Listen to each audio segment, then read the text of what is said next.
مجید کی سب سے بڑی حجم کے اعتبار سے صورت ہے جو 40 آیات پر 40 رکوعات پر مشتمل ہے، اور یہ مدینہ المنورہ میں حضور علیہ السلام کے قلب اطہر پر نازل ہوئی، اور اس صورت کا آغاز حروف مقطعات سے کیا جا رہا ہے۔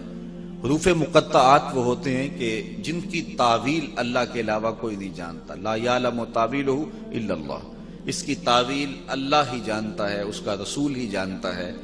ہاں علماء نے اس پر گفتگو کی ہے، الف سے مراد اللہ، لام سے مراد جبریل امین، اور میم سے مراد مصطفیٰ کریم صلی اللہ علیہ وسلم کی ذات ستوتہ صفات۔ ویسے یہاں ایک خوبصورت بات لکھی ہے شاہ عبدالعزیز محدث دہلوی نے، وہ فرماتے ہیں الف سے مراد اللہ بات تو سمجھ میں آتی ہے، اور میم سے مراد محمد صلی اللہ علیہ وسلم یہ بات بھی سمجھ میں آتی ہے، تو جبریل تو جیم سے ہوتا ہے، لام سے تو نہیں ہوتا۔ تو یہ جو علماء فرماتے ہیں الف سے مراد اللہ ہے، لام سے مراد جبریل ہے، میم سے مراد محمد صلی اللہ علیہ وآلہ وسلم ہے، تو یہ باقی دو چیزیں تو سمجھ میں آ گئیں، لیکن جبریل تو جیم سے ہوتا ہے، لام سے تو نہیں ہوتا۔ تو پھر خود فرماتے ہیں کہ عرب میں چونکہ غلام و آقا کا ماجرا تھا، تو جب وہ اس طرح لکھتے تھے تو جو آقا کا نام تھا اس کا پہلا حرف لکھتے تھے، غلام کے نام کا آخری حرف لکھتے تھے، تو گویا جبریل کے کو جیم سے نہیں لکھا، لام سے لکھا ہے، قرآن کھولتے ہی پتہ چل جائے کہ جبریل میرے نبی کے در کا نوکر ہے۔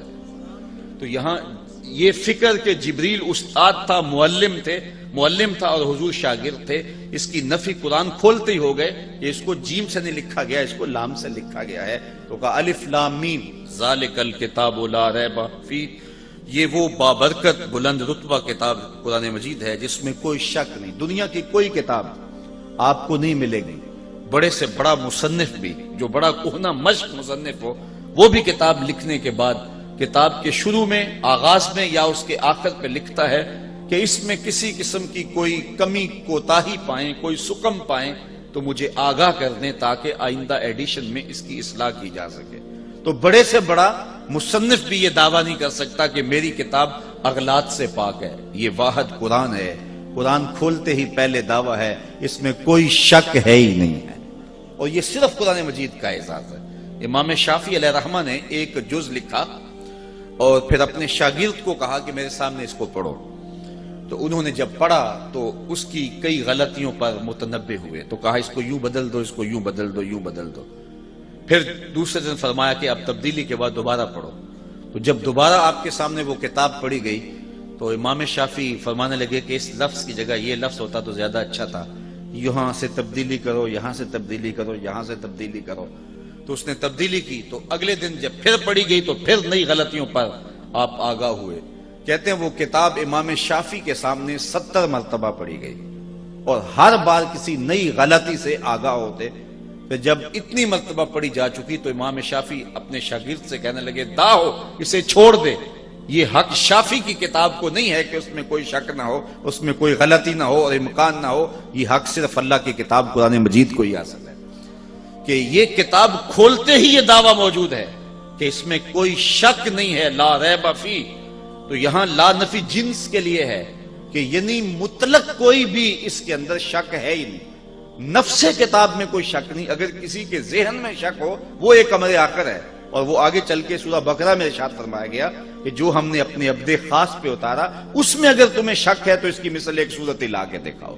تو کسی کے نفس میں شک ہو، کسی کے ذہن میں تردد ہو، وہ ایک امر آخر ہے۔ نفس کتاب کے اندر لا ریب فیہ مطلق نفی کر دی گئی، جنسیت جنس کی نفی کر دی گئی کہ شک نام کی چیز ہی اس کتاب میں نہیں۔ اتنی مبرہ، اتنی پاکیزہ اور اتنی خوبصورت کتاب ہے کہ یہاں شک نہیں ہے۔ ہدی للمتقین، اور یہ کتاب ہدایت ہے ڈر والوں کے لیے۔ جو متقی ہے، تقوی کا لفظ جو ہے وہ قرآن مجید میں تقریباً 33 دفعہ موجود ہے، اور یہ لفظ ایسا ہے جس سے ہر دینیات کا طالب علم اچھی طرح سے آشنا ہے۔ ہم نے جو ہی ہوش سنبھالا ہے ہم تقوی کے لفظ سے جو ہے وہ آگاہ ہیں، اور ہمیں تقوی کا جو ہے وہ ایک سطحی سا مفہوم بھی اچھی طرح سے ازبر ہے کہ تقوی سے مراد کیا ہے۔ تو اس پر علماء نے بہت کچھ لکھا بھی ہے، اور یہ قرآن مجید کا اہم موضوع بھی ہے، اور تقوی کا حاصل ہونا یہ مومن کی زندگی کا مقصود بھی ہے۔ تو اس تقوی کو سمجھ لینا چاہیے کہ یہ تقوی کیا ہے، اور تقوی کے حاملین ہی متقی کہلاتے ہیں، تو متقیوں کے لیے یہ کتاب سراپا ہدایت ہے۔ تو اس پر اہل علم نے بہت کچھ لکھا۔ کسی نے کہا کہ نیکنے کے بعد جو طبیعت کے اندر ایک تذبذب ہوتا ہے کہ میری نیکی قبول ہوئی ہے یا نہیں ہوئی، تو اس کا نام تقوی ہے۔ نیکی کرنے کے بعد بھی ڈرتا رہے، اور یہ حضرت شیخ جہانگیر سمنانی علیہ رحمہ کا قول ہے، اور اس کی تائید میں حضرت علی المرتضی رضی اللہ تعالی عنہ سے مروی ایک روایت بھی موجود ہے کہ نیکی کرنے کے بعد بھی انسان ڈرتا رہے کہ پتہ نہیں میری نیکی بھی قبول ہوئی ہے کہ نہیں۔ اور اگر اس پر عمل دیکھنا ہو تو وہ سیدنا فاروق اعظم کا عمل موجود ہے کہ عید کے دن رو رہے تھے، تو کسی نے پوچھا کہ حضرت آج تو خوشیوں بھرا دن ہے، تو کہا مجھے نہیں پتا میرے روزے قبول ہوئے ہیں یا کہ نہیں ہوئے، میں مقبولین میں سے ہوں یا مطرودین میں سے۔ تو یہ ہے نیکی کرنے کے بعد بھی ایک کھٹکا رہے، ڈر رہے کہ پتہ نہیں میری نیکی قبول ہے کہ نہیں، چونکہ جو گناہ ہوتا ہے وہ کنفرم ہے کہ گناہ ہے۔ تو نیکی میں تھوڑا سا فرق نیت کا آ گیا، تو یوں کہ یہ بڑی حساسیت ہے اس معاملے کے اندر۔ وہ کیا اقبال نے کہا تھا، براہیمی نظر لیکن بڑی مشکل سے ملتی ہے، ہوس چھپ چھپ کے سینوں میں بنا لیتی ہے تصویریں۔ تو یہ بڑی باریک سی چالیں ہوتی ہیں، ریا کی بھی، عجب کی بھی، اور بہت ساری چالیں جو عمل کو برباد کر دیتی ہیں۔ اس لیے جو ہے وہ نیکی کرنے کے بعد بھی وہ جو طبیعت کے اندر بے چینی ہوتی ہے کہ پتہ نہیں میری نیکی قبول ہوئی ہے یا کہ نہیں، تو اس کو تقویٰ کہتے ہیں۔ تقوی کے بارے میں یہ بھی کہا گیا کہ گناہ سے قلبی نفرت اور نیکی کی طرف قلبی رغبت کا نام تقوی ہے۔ لیکن میرے خیال میں تقوی کے حوالے سے بہت اچھا حضرت کعب بن احبار سے مروی ہے، جب حضرت عمر رضی اللہ تعالیٰ عنہ نے ان سے پوچھا کہ تم پچھلی کتابوں کے عالم بھی ہو اور قرآن بھی پڑھا ہے، تم بتاؤ کہ تقوی کیا ہے۔ یہ کعب احبار نے حضور کا زمانہ پایا ہے، لیکن زمانہ رسالت مآب صلی اللہ علیہ وسلم میں اسلام قبول نہیں کیا۔ حضور علیہ السلام کے وصال کے بعد انہوں نے اسلام قبول کیا، تو گویا وہ حضور کی زیارت تو انہوں نے کی ہے لیکن صحابی نہیں بنے، تو اس لیے تابعین میں سے ہیں، لیکن پچھلی کتابوں کے عالم تھے، اور پھر جب اسلام کو پڑھا تو پھر اسلام کے بھی عالم ہوئے۔ تو یہ بڑے اہم شخص تھے اس اعتبار سے، اور صحابہ ان سے کچھ امور کے اندر رجوع کرتے تھے۔ تو حضرت عمر نے ان سے پوچھا کہ تم نے پچھلی کتابوں کو بھی پڑھا ہے اور اسلام کو بھی پڑھا ہے، تو تم بتاؤ کہ تقوی کیا ہے۔ تو کعب احبار نے سوال کرنے پر حضرت عمر سے کہا کہ کبھی آپ ایسی وادی سے گزرے ہیں جہاں خاردار جھاڑیاں ہوں؟ تو حضرت عمر نے کہا ہاں کئی مرتبہ گزرا ہوں۔ تو کہا کہ پھر تم نے کیا کیا؟ تو حضرت عمر نے کہا کہ میں نے کپڑے سمیٹ لیے کہ جھاڑیوں سے گزر رہا ہوں، کو کانٹا میرے دامن سے الجھ نہ جائے اور میرا لباس تار تار نہ ہو جائے۔ تو حضرت کعب احبار کہنے لگے فضا کا تقوی، تقوی بھی یہی ہے کہ دنیا سے یوں گزر جاؤ کہ کوئی کانٹا تمہارے دامن سے الجھ نہ جائے اور تمہیں داغدار نہ کر دے۔ گناہوں سے بچ بچ کے زندگی گزارنے کا نام تقوی ہے۔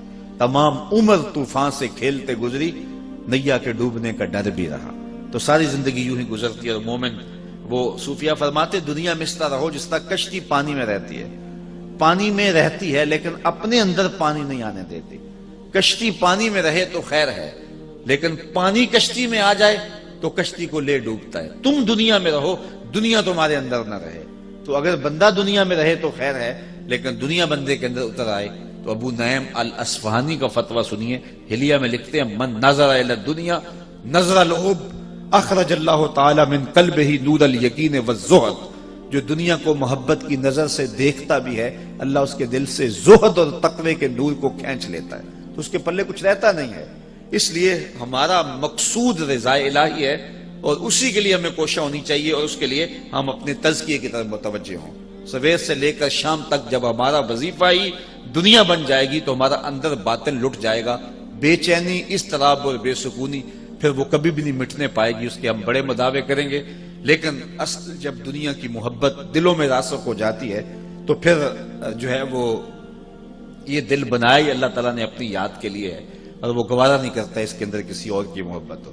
تو صوفیہ نے یہ بڑا خوبصورت نسخہ دیا کہ دنیا میں اس طرح رہو جس طرح کشتی پانی میں رہتی ہے، پانی میں رہے گی، خود بھی تیرے گی، اوروں کو بھی ترائے گی، لیکن پانی اگر اندر آ گیا تو باقیوں کو بھی لے ڈوبے گی اور خود بھی ڈوب جائے گی۔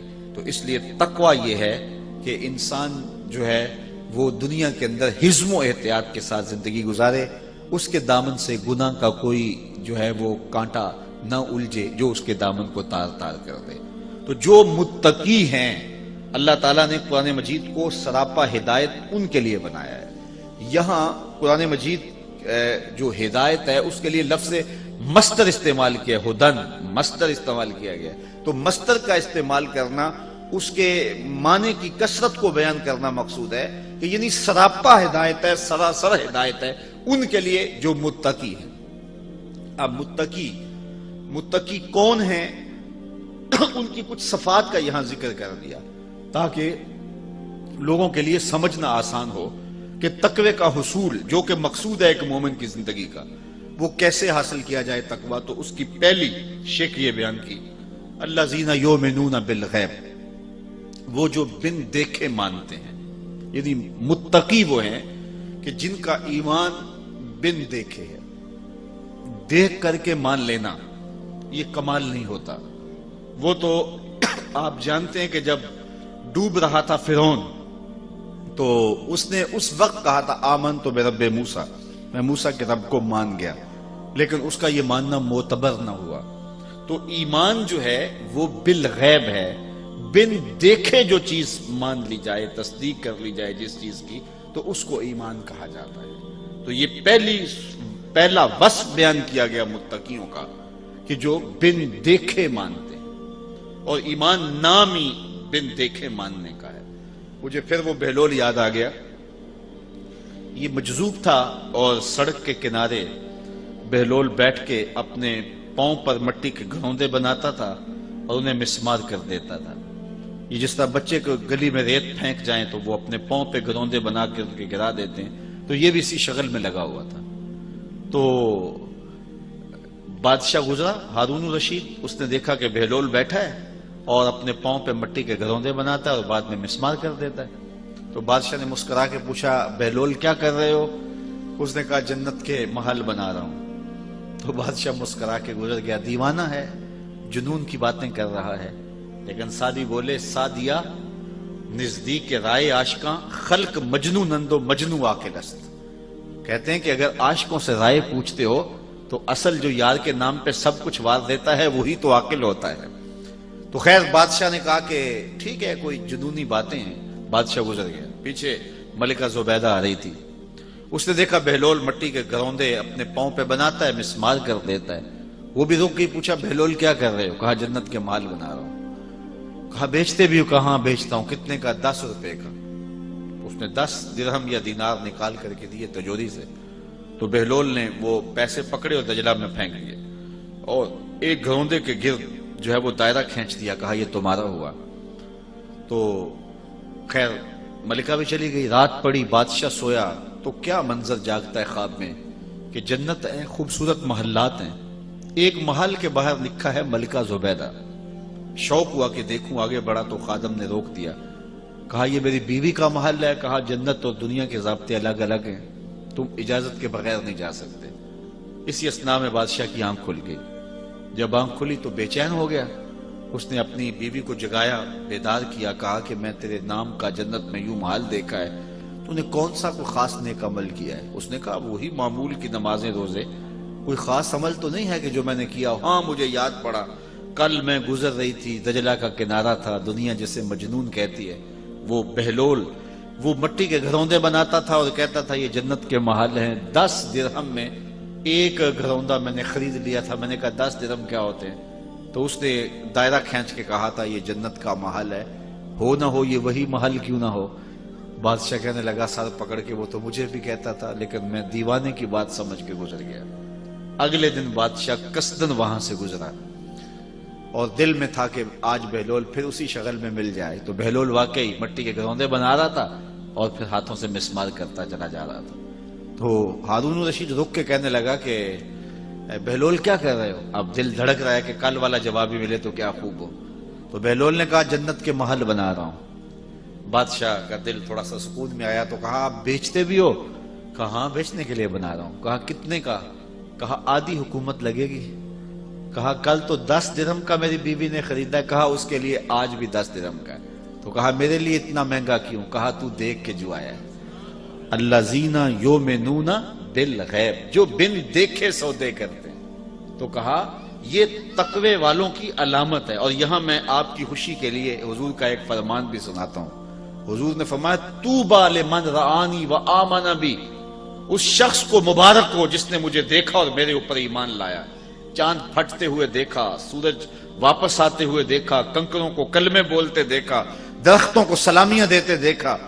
اس شخص کو مبارک ہو. وہ بدبخت ہے کہ کنکروں کو کلمے پڑھتے ہوئے دیکھ کر بھی نہیں مانے، لیکن تم نے مان لیا. کہا تمہیں تمہارے ایمان لانے کی میں ایک مبارک دیتا ہوں. طوبی لمن رآنی وآمن بی، اس شخص کو مبارک ہو جس نے مجھے دیکھا اور میرے اوپر ایمان لایا.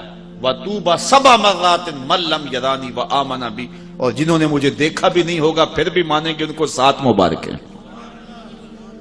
الذین یؤمنون بالغیب، جو بن دیکھے سودے کرتے ہیں. اچھا یہاں ایک سوال کھڑا ہو جاتا ہے، اس کا جواب دینا چاہوں گا، اور اس میں بڑی باتیں ہیں کہ جب یہ ایمان ہوتا ہی بالغیب ہے تو پھر حضور علیہ السلام کو جن صحابہ نے مانا ہے تو حضور کو تو دیکھ کے مانا ہے، تو پھر حضور پر ایمان بالغیب تو نہ ہوا. حضور کو تو دیکھ کے ایمان لائے نا. تو ایمان ہے الذین یؤمنون بالغیب، وہ جو بن دیکھے مانتے ہیں. تو صحابہ نے تو حضور کو دیکھا، تو پھر حضور پر ایمان کس معنی میں ہوا؟ تو یہاں اگر آپ کی توجہ ہو تو 2 جملوں میں یہ بات کہنا چاہتا ہوں کہ انہوں نے حضور کو دیکھا، اس میں کوئی شک نہیں، لیکن حضور کے ہاتھوں کو دیکھنے کا نام ایمان لانا نہیں ہے. ہاتھوں میں ید اللہ کی طاقت کو ماننے کا نام ایمان ہے، اور وہ غیبی وصف ہے. آنکھوں کو ماننے کا نام ایمان نہیں ہے، آنکھوں میں ما ذات کی قوت کو ماننے کا نام ایمان ہے. سینے کو ماننے کا نام ایمان نہیں ہے، سینے میں علم نشرہ کے جلووں کو ماننے کا نام ایمان ہے. بازوؤں کو ماننے کا نام ایمان نہیں ہے. وہ تو ابو جہل بھی جانتا تھا یہ بازو ہیں، لیکن بازو میں ما رمیت کی طاقت کو ماننے کا نام ایمان ہے. اسی طرح کانوں کو ماننے کا نام ایمان نہیں ہے، کانوں کی سماعتوں کو ماننے کا نام ہے. انی ارا ما لا ترون واسمع ما لا تسمعون، کہا جو میں دیکھتا ہوں تم نہیں دیکھتے، جو میں سنتا ہوں تم نہیں سنتے ہو. ان قوتوں کو ماننے کا نام ایمان ہے. دوسرے لفظوں میں یوں کہہ لو کہ محمد بن عبداللہ کو ماننے کا نام ایمان نہیں ہے، محمد رسول اللہ کو نام ماننے کا نام ہے. اور یہ اوصاف غیبیاں ہیں. تو حضور کو بھی جنہوں نے مانا تو حضور علیہ الصلوۃ والسلام کے وجود کو، بشرے کو، حضور علیہ الصلوۃ والسلام کی صورت کو انہوں نے گو دیکھا. لیکن ایمان ان غیبی صفات پر ہے جو دکھائی نہیں دیتی، اور ان غیبی صفات کو ماننا ہی کمال ہے. تو آج اگر کوئی رسول اللہ کو مانتا ہے لیکن حضور کے کمالات نہیں مانتا ہے تو پھر کس طرح اس کا ایمان معتبر ہوگا؟ ایمان تو بالغیب ہوتا ہے. تو رسول اللہ کے چہرے کو ماننے کا نام ایمان نہیں ہے، چہرے میں وجہ اللہ کے جلووں کو ماننے کا نام ایمان. تو جنہوں نے ظاہری طور پہ دیکھا، ذرا ان کا رنگ بھی دیکھیے. یہ قرآن سے چلو اس بات کو طے کر لیتے ہیں. کچھ لوگوں نے دیکھا نا، لیکن خدا کہتا ہے نہیں دیکھا.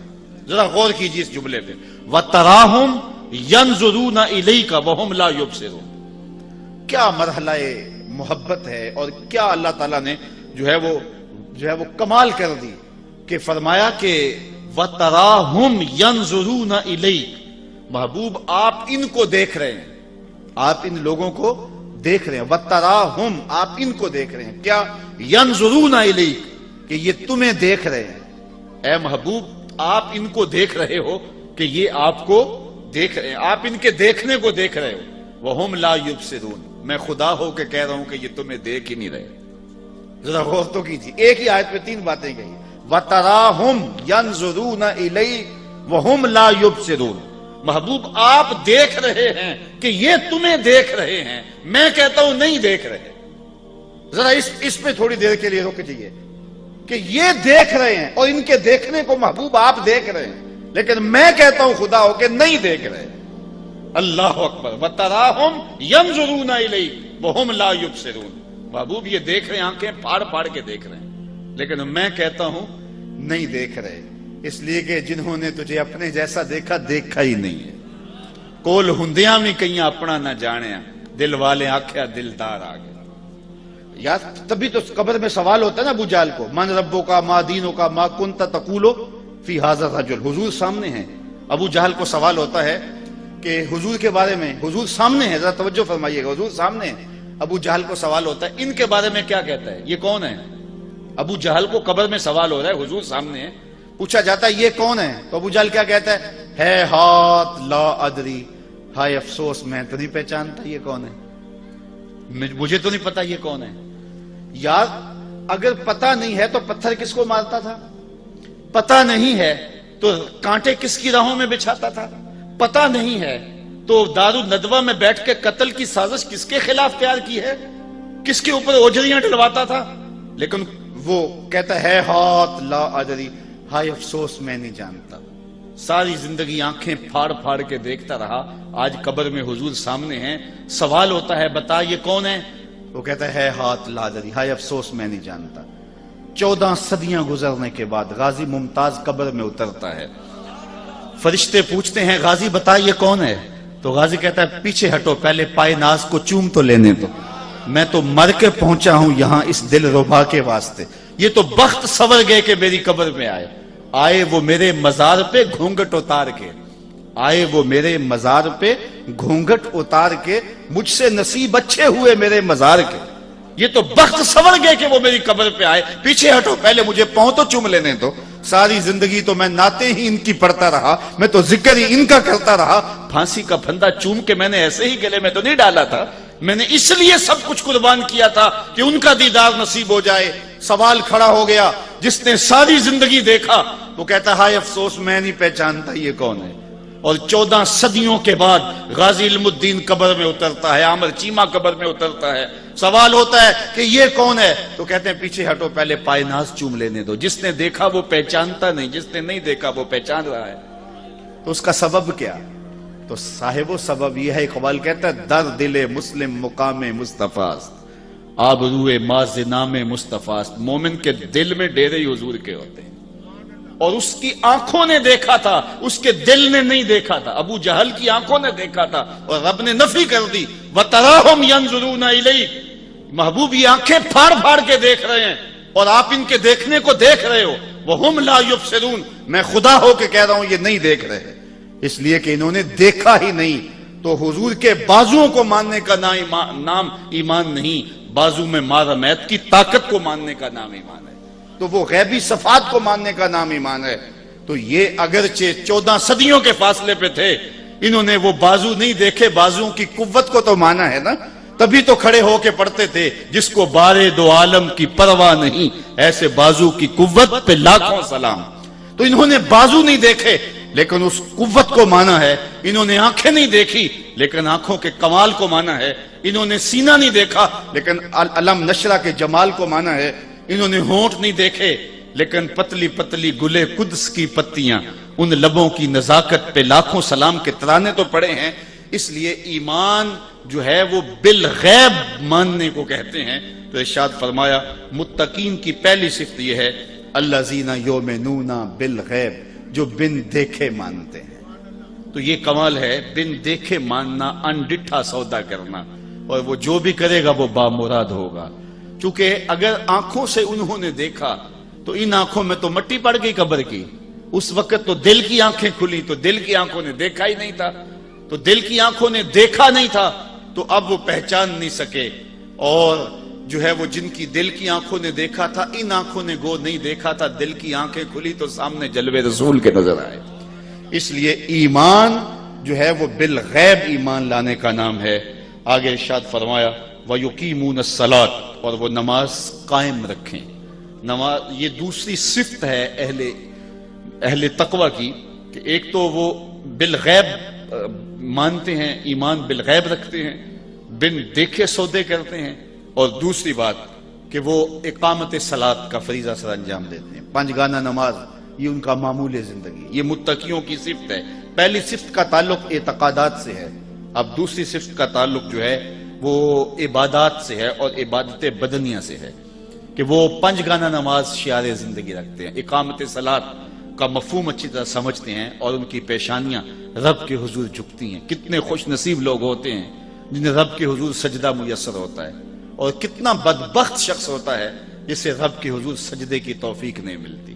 یار صبح کے وقت چڑیاں بھی اپنے گھونسلوں سے نکل کے رب کی تسبیح بول رہی ہوتی ہیں، اور حشرات الارض بھی بلوں سے باہر نکل کے رب کی پاکی کے ترانے پڑھ رہے ہوتے ہیں، اور وہ کتنا بد نصیب ہوتا ہے جو اس وقت نیند کے خراٹوں میں ہوتا ہے۔ آغاز اللہ کے حضور سجدے سے کیجئے، پھر دارین کی عزتیں تمہیں مقسوم کرے گا۔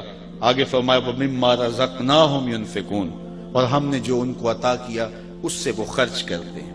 یہ عبادت مالی ہے، یعنی پہلے عبادت بدنیہ کا ذکر تھا صلاۃ سے، اب عبادت مالیہ کا ذکر کیا کہ وہ اپنے مال کو راہ خدا کے اندر خرچ کرتے ہیں، جو بھی ہم نے انہیں دیا اس سے خرچ کرتے ہیں۔ ویسے علماء تفسیر نے لکھا ہے کہ یہاں سے صرف مال ہی مراد نہیں ہے، بلکہ کسی کو علم دیا تو علم خرچ کرتا ہے راہ خدا میں، کسی کو صلاحیت سے نوازا گیا تو صلاحیت کو خرچ کرتا ہے راہ خدا میں، اس کو جو بخشا گیا، اصل رسوخ دیا گیا ہے، اس کو جو ہے وہ صلاحیت دی گئی ہے، اس کو علم کا نور دیا گیا ہے، اس کو جو بھی دیا گیا ہے اس کو راہ خدا میں خرچ کرتا ہے۔ لیکن عمومی طور پہ یہاں سے مال مراد لیا گیا ہے کہ اللہ نے اس کو جو دیا ہے اس سے وہ خرچ کرتا ہے، یعنی اللہ کے دیے سے خرچ کرتا ہے۔ یہ اس کا رنگ ہے، یہ اس کی کرم نوازیاں ہیں کہ وہ خود دے کے کہتا ہے میری راہ میں خرچ کرو، بلکہ وہ خود دے کے کہتا ہے کون ہے جو مجھ کو قرض حسنہ دے، یعنی خود عطا کرتا ہے اور پھر خود کہتا ہے مجھے قرض حسنہ دو، میں تمہیں اچھے طریقے سے لوٹاؤں گا۔ اور دینے والوں نے بھی راہ خدا میں جب دیا تو حد کر دی۔ ابو دہدا ایک صحابی ہیں، جب یہ آیت تھی نا من ذا الذی یقرض اللہ قرضا حسنا، کہ کون ہے جو اللہ کو قرض حسنہ دے، تو انہوں نے حضور کا ہاتھ پکڑ لیا اور کہا حضور کیا اللہ نے واقعی ہم سے قرضہ مانگا ہے؟ تو حضور نے فرمایا ہاں ابو دہدا، اللہ نے واقعی ہم سے قرضہ مانگا ہے۔ تو وہ حضور کا ہاتھ پکڑ کے ایک سمت جاتے جا رہے ہیں اور آگے ان کا باغ آ گیا جس میں 600 کھجوروں کے درخت تھے، اور کب باغ لگایا جاتا ہے، کب پلتے ہیں اور پروان چڑھتے ہیں، اور جب جو ہے وہ باغ کمال پہ ہوتا ہے، جوبن پہ ہوتا ہے، تو پھر جو ہے اس کے ساتھ جو باغ کے مالک کو محبت ہوتی ہے۔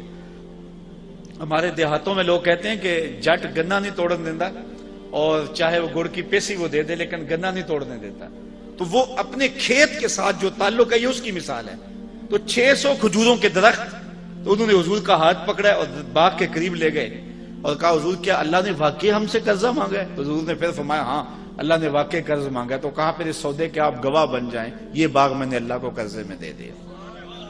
وہ 600 کھجوروں پر مشتمل باغ، ان کی رہائش بھی اس باغ کے اندر تھی۔ اب اندر نہیں جا رہے، باہر ہی کھڑے ہو گئے اور اپنی بیوی کو آواز دی یا امت دہدا اخرجی، اے دہدا کی امی ذرا باہر آ جا، یہ باغ اب ہمارا نہیں رہا، ہم نے اللہ کو دے دیا۔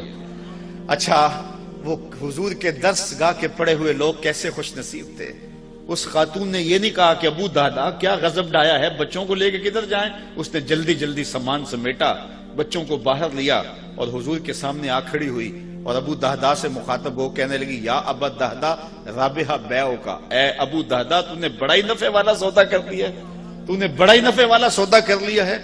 وہ بابا اشفاق مرحوم نے کہا تھا کہ اللہ کی راہ میں دو، تم نے اللہ کے دیے ہوئے سے دینا ہے، کون سا اپنی طرف سے دینا ہے؟ تو کہا وَمِمَّا رَزَقْنَاهُمْ يُنْفِقُونَ، جو ہم نے دیا اس سے وہ خرچ کرتے ہیں، اللہ کے دیے سے جب وہ راہ خدا میں خرچ کرتے ہیں۔ میرے والد گرامی فرمایا کرتے تھے، ہمارے دیہاتوں میں شاید آپ کے یہاں بھی ہو، پہلے کنویں ہوتے تھے جن سے پانی نکال کر کے ہم کھیتوں کو سیراب کیا کرتے تھے، بعد میں ان کی جگہ ٹیوب ویل آ گئے تو وہ کنویں بند نہیں کیے گئے، دیر تک وہ موجود رہے ہیں، لیکن ان سے لوگوں نے فائدہ حاصل کرنا چھوڑ دیا اور وہ ٹیوب ویل کے ذریعے سے پانی لینا شروع کر دیا، تو وہ کنویں بند نہیں ہوئے تھے، دیر تک وہ کنویں رہے، لیکن ہم جاتے تھے کنویں پر تو دور تک پانی نظر آتا تھا، بہت نیچے، اور وہ بھی گدلا میلا سا پانی۔ تو بزرگ فرمایا کرتے تھے کہ یہ کنویں جب تک فیض باہر دیتے تھے اللہ نیچے سے بھی انہیں سوتے دیتا تھا، اور جب انہوں نے باہر دینا چھوڑ دیا اللہ نے بھی دینا چھوڑ دیا۔ تو جب تم راہ خدا میں خرچ کرتے رہو گے اللہ تمہیں عطا کرتا رہے گا، اور جب تم دینا چھوڑ دو گے تو پھر تمہارے لیے بھی مشکلات کھڑی ہو جائیں گی۔ تو راہ خدا میں دینے سے مال گھٹتا نہیں ہے۔ حضور نے حضرت ابو کبشہ الانماری رضی اللہ تعالیٰ عنہ سے ایک روایت ہے، حضور نے 3 باتیں قسم کھا کے کہیں اور 4 باتیں بغیر قسم سے کہیں، اور جو 3 چیزیں حضور نے قسم کر کے کہیں ان میں سے ایک یہ تھی ما نقص مال عبد من صدقہ، کہ بندے کا مال صدقے سے نہیں گھٹتا۔ حضور فرمایا اس پر محمد قسم کرتا ہے، مجھ سے قسم لے لو کہ صدقے سے مال کم نہیں ہوتا۔ تمہارا کیلکولیٹر کہتا ہے کہ 100 سے اتنے دیے تو اتنے کم ہو گئے، لیکن وہ کہتا پھر حضور فرماتا ہے مجھ سے قسم لے لو کہ صدقے سے مال کم نہیں ہوتا۔ دوسری بات حضور نے یہ ارشاد فرمائی کہ جب کوئی کسی کو معاف کر دے، حضور فرمایا مجھ سے ضمانت لے لو میں قسم دیتا ہوں اس کی عزت میں فرق نہیں آتا۔ اور تیسری بات حضور نے فرمائی جو بندہ سوال کرنے لگ جاتا ہے تو اس کی محتاجی ختم نہیں ہوتی۔ تو یہ تین چیزیں حضور نے اللہ کی قسم کر کے کہی۔ تو کہا وَمِمَّا رَزَقْنَاهُمْ يُنْفِقُونَ، وہ اللہ کے دیے ہوئے سے خرچ کرتے ہیں۔ اور پھر اس کے بعد پھر اعتقاد کی بات آئی، وَالَّذِينَ يُؤْمِنُونَ بِمَا أُنزِلَ إِلَيْكَ وَمَا أُنزِلَ مِن قَبْلِكَ وَبِالْآخِرَةِ هُمْ يُوقِنُونَ، اور وہ ایمان لائیں اس پر جو محبوب تمہاری طرف اترا نازل ہوا اور جو آپ سے پہلے اتارا گیا اس پر ایمان لائے اور آخرت پر یقین رکھیں۔ یہ متقیوں کی صفات ہیں کہ حضور پر جو نازل ہوا، حضور سے قبل جو نازل ہوا، حضور سے بعد کے نزول کی بات نہیں کی، اور یہ ختم نبوت پہ دلیل ہے کیونکہ حضور کے بعد نزول کا سلسلہ رک گیا۔ تو کہا آپ سے پہلے نازل ہوا یا آپ پر نازل ہوا، اور یہ بات بھی ذہن نشین رکھیں کہ حضور پر صرف قرآن ہی نازل نہیں ہوا، قرآن کے علاوہ اور بھی حضور کے سینے پہ بہت کچھ نازل ہوا۔ سنن نسائی کی روایت ہے، حضور نے فرمایا انما اوتیت القرآن ومثلہ معہ، مجھے قرآن دیا گیا اور قرآن جتنے اور علوم بھی میرے سینے میں اتارے گئے۔ اور فرمایا کہ قرب قیامت میں کچھ لوگ موٹے پیٹ والے پلنگ کے اوپر بیٹھ کے کہیں گے کہ جی جی حلال وہی ہے جو اللہ نے حلال کیا، حرام وہی ہے جو اللہ نے حرام کیا۔ حضور نے ارشاد فرمایا کہ مجھے قرآن اور قرآن جتنے اور علوم عطا کر دیے گئے، جس کو میں حلال قرار دے دوں وہ ایسی ہے جس طرح اللہ نے حلال قرار دے دیا، اور جس کو میں حرام قرار دے دوں وہ ایسا ہی ہے جس طرح اللہ نے حرام قرار دے دیا۔ حضور کو اللہ تعالیٰ نے اختیار فی شریعہ عطا فرمایا ہے، تو اس لیے فرمایا محبوب آپ پر جو بھی نازل ہوا، یہ صرف قرآن کی تخصیص نہیں ہے، اور پھر فرمایا جو آپ سے قبل نازل ہوا، نبیوں پر صحیفے اور کتابیں نازل ہوئیں، وَبِالْآخِرَةِ هُمْ يُوقِنُونَ، اور آخرت پر یقین رکھتے ہیں۔ آخرت پر حالانکہ پہلے ایمان کا ذکر ہو گیا تھا، یہاں آخرت کے یقین کو زیادہ جو ہے وہ وضاحت کے ساتھ بیان کیا گیا، وہ اس لیے کہ جو مشرکین تھے عقیدہ آخرت کے حوالے سے وہ تردد کا شکار تھے، توحید کے حوالے سے ان کا تصور تھا، اگرچہ جو ہے وہ اس کے اندر تعبیرات غلط کرتے تھے، اور رسولوں کے انتصاب کے حوالے سے جو ہے وہ انہیں معاملہ تھا، نفس رسالت کے منکر نہیں تھے، لیکن عقیدہ آخرت کا ڈٹ کے انکار کرتے تھے، اس لیے اس کو خاص طور پہ بیان کر دیا گیا اور لفظ یو کے نون کے ساتھ بیان کیا گیا کہ ان کا یقین بالکل کامل ہے، چونکہ جب قومیں یقین کامل سے تذبذب کی طرف لڑکتی ہیں تو پھر قومیں برباد ہو جاتی ہیں۔ علامہ اقبال نے ایک جگہ پہ کہا تھا کہ سن ہے تہذیب حاضر کے غلام، غلامی سے بدتر ہے بے یقینی۔